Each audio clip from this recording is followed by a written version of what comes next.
Selamat sejahtera, bertemu kembali dengan channel Cikgu Ong.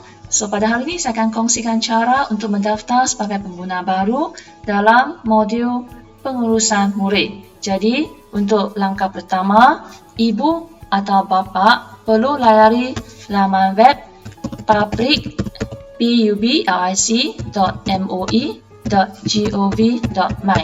Okey, kita akan tekan enter. Okey, yang ini akan bawa anda kepada paparan berikut bagi modul pengurusan murid. Jadi buat apa? Hanya perlu scroll ke bawah, dan jika tidak pernah daftar, hanya perlu tekan butang pengguna baru untuk daftar. Kita tekan ni, dia akan bawa kepada paparan daftar pengguna. Jadi ibu atau bapa perlu masukkan nama, masukkan nombor MyCard, masukkan nombor telefon bimbit dan juga email. Seterusnya, perlu isi maklumat akuan.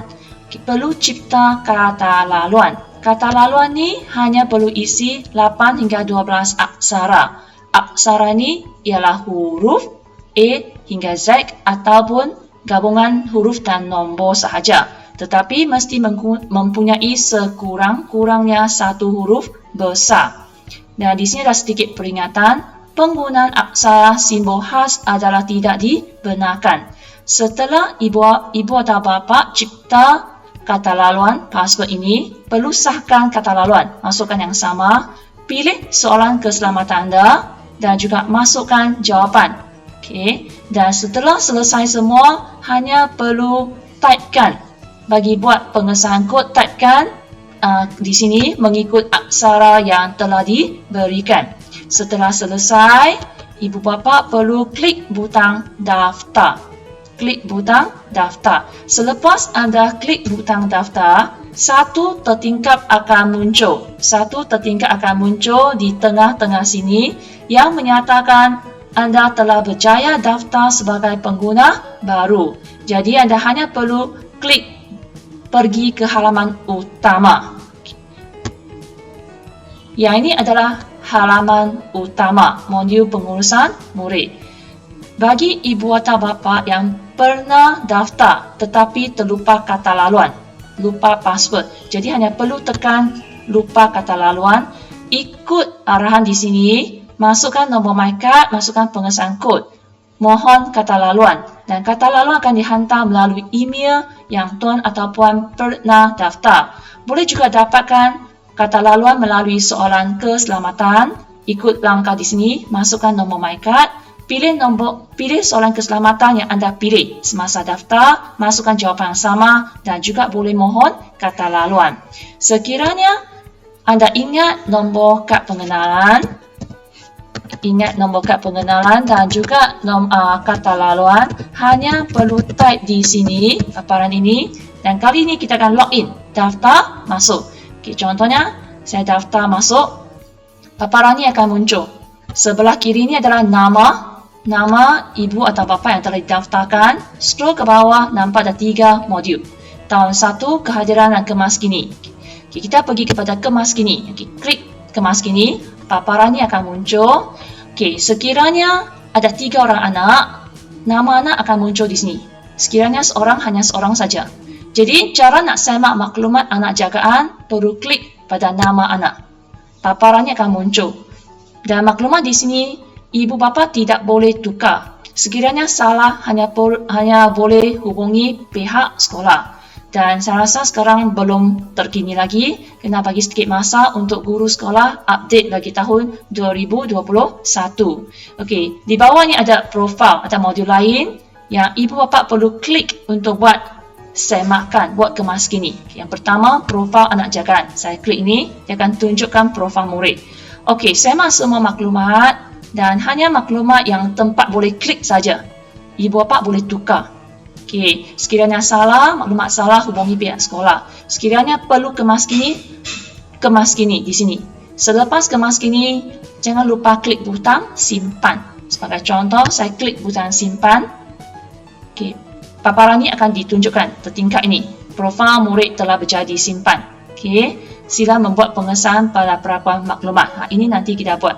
Tekan je OK. Selepas tu, kita akan kembali kepada halaman tadi. Dia akan balik ke sini. Kita klik nama anak. Pergi yang ke nombor 2, alamat anak jagaan. Kita klik alamat. Dia akan paparkan alamat. Okay, ibu bapa perlu pastikan alamat ini, maklumat alamat ini adalah yang terkini. Sebab sebarang surat menyurat akan dihantar oleh pihak sekolah menggunakan alamat ini.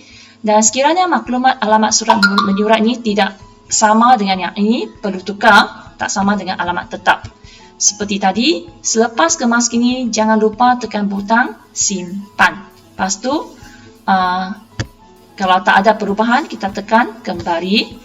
Tekan nama anak. Kali ini kita tekan maklumat penjaga.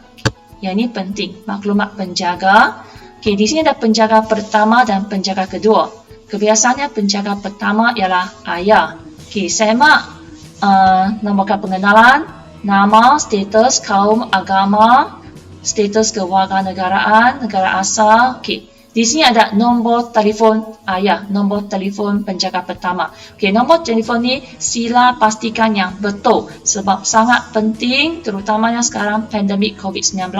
Guru akan menggunakan nombor telefon ni untuk create group WhatsApp ataupun Telegram sebab untuk berhubung dengan anak murid mereka. Okay. Dan juga pekerjaan ayah, pekerjaan penjaga pertama, alamat dia, alamat majikan. Dan yang juga penting ialah pendapatan. Sekiranya tiada maklumat pendapatan, klik di sini. Kalau ayah sekarang tidak bekerja, klik di sini.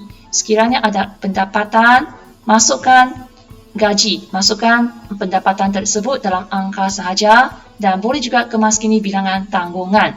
Okey, maklumat pendapatan ini penting ya bagi urusan beasiswa murid. Okey, selepas kemaskini maklumat penjaga pertama, sila kemaskini maklumat penjaga kedua dengan cara yang sama. Selepas selesai semua, hanya perlu klik butang simpan. Okey, tekan butang simpan. Dan kita akan kembali ke paparan tadi. Okey, klik nama anak. Okey, selesai profil anak, alamat maklumat penjaga. Okey, untuk asas kesihatan dan cetak surat persetujuan kesihatan. Okey, yang ini ya, asas kesihatan ni saya rasa sekolah rendah. Sekolah rendah. Okey, saya klik ya. Saya klik ini asas kesihatan.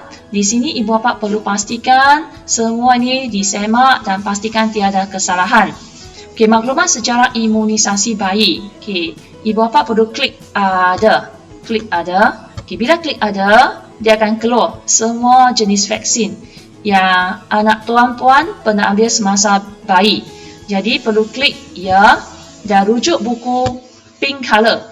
Okey, merah jambu tu ataupun buku biru untuk mendapatkan tarikh imunisasi diberikan. Masukkan tarikh ni setiap satu.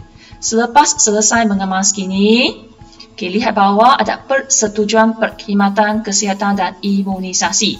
Jadi di sini ibu bapa perlu beri perlu bersetuju ataupun tidak bersetuju. Perkhidmatan kesihatan diberi kepada anak di bawah jagaan di sekolah.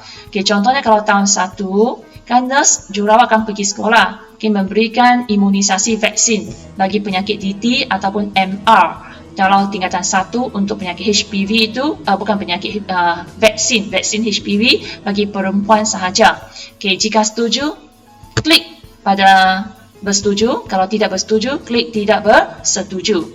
Dan setiap kali buat pengemaskinian, jangan lupa tekan butang simpan. Okay, kita kembali kepada halaman tadi. Okay, yang seterusnya, perakuan maklumat. Okay, selepas kemaskini semua, dan di sini juga boleh cetak borang maklumat murid BMM. Dan dengan adanya sistem online ini, ibu bapa tidak perlu lagi ya isi maklumat ni. Borang BMM ni setiap tahun pada awal tahun. Okey, selepas kita selesai semua ni, yang paling utama, paling penting, jangan lupa buat perakuan maklumat. Okey, klik di sini perakuan maklumat. Okey, dia akan tunjukkan paparan ini. Dan hanya perlu tik pada checkbox menunjukkan ibu bapa telah melakukan semakan maklumat tersebut dan perlu tekan butang hantar. Sekiranya contohnya saya tekan butang hantar, dia akan keluar tertingkat macam ni. Perakuan maklumat telah berjadi hantar. Klik saja OK. Okay, kita kembali dan lakukan pengemaskinian yang sama bagi setiap orang anak di sini. Okey, ini lakukan setiap yang sama. Seterusnya saya kembali ke paparan utama. paparan utama, scroll ke bawah. Okay, nampak modul yang kedua, kehadiran. Saya klik pada sematkan kehadiran. Dalam modul ini juga akan menunjukkan nama anak. Seperti tadi, klik pada nama anak, akan ditunjukkan dua modul, laporan kedatangan dan rumusan kehadiran. Contohnya saya klik laporan kedatangan. Di sini akan ditunjukkan kedatangan anak ke sekolah setiap hari. Saya rasa data ini masih kosong sebab sesi persekolahan tahun 2021 belum bermula. Okay, nanti dah mula, ibu bapa boleh tengok di sini. Okay, saya kembali ke sini. Ada satu lagi halaman rumusan kehadiran. Saya klik pada rumusan kehadiran. Ibu atau bapa boleh semak. Okay, jumlah bilangan hari tidak hadir setiap bulan, bilangan hari aktiviti sekolah dan juga jumlah persekolahan dari laman ini. Setelah selesai kehadiran utama, saya kembali kepada laman utama. Okay. Di sini ada lagi modul yang lain. Okay, saya terangkan sedikit, muat turun. Jika perlu, ibu bapa boleh muat turun garis panduan utama lengkap, garis panduan daftar tahun 1, garis panduan kemaskinan maklumat APDM. Okay. Dan jika ada masalah juga boleh hubungi. Di sini diberikan, contohnya saya klik negeri Johor.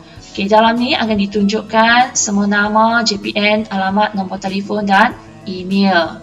Okay, bahagian FAQ menunjukkan soalan dan jawapan yang sering ditanya oleh orang awam.